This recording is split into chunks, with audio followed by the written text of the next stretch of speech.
We've heard for weeks now that Miami Dolphins wide receiver Jaylen Waddle won't be available at the trade deadline. However, in the wake of the team parting ways with general manager Chris Grier, it appears the team might be softening its stance a bit. According to NFL Network's Ian Rapoport, the Dolphins would at least consider a deal for Waddle, but he does note that acquiring the talented wideout would be expensive. Teams previously called Grier and were told Waddle would not be traded, he wrote. Though now, the 27-year-old, who signed a 3-year, $84.5 million extension last offseason, but carries a low base salary, comes to the forefront with Grier no longer in the picture. Sources say the Dolphins would at least consider dealing Waddle, Rapoport added. It would be expensive, as young stars in their prime are, but not off the table. Something would have to blow the doors off for them to deal him. But at least, GMs aren't being pushed to voicemail, metaphorically. With a dearth of pass catchers available at the deadline, Waddle becomes the hottest commodity. The Steelers are, of course, in the market for a wide receiver to add some support for Aaron Rodgers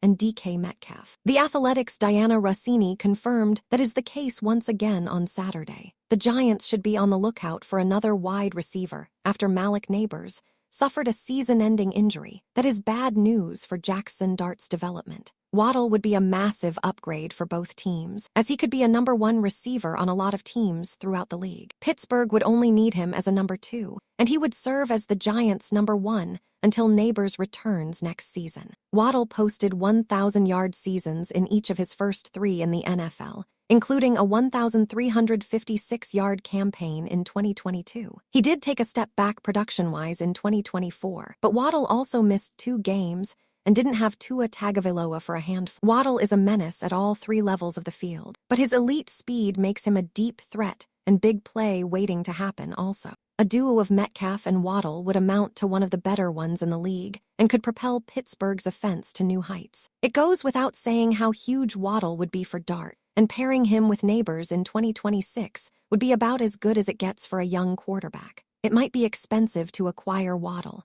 but bear in mind he remains under contract through 2028 and at a reasonable price, $28.2 million per year, so that softens the blow of whatever draft capital will be required to secure his services. With new hope for a Waddle deadline deal, the Giants and Steelers should immediately pick up the phone and put in their offers.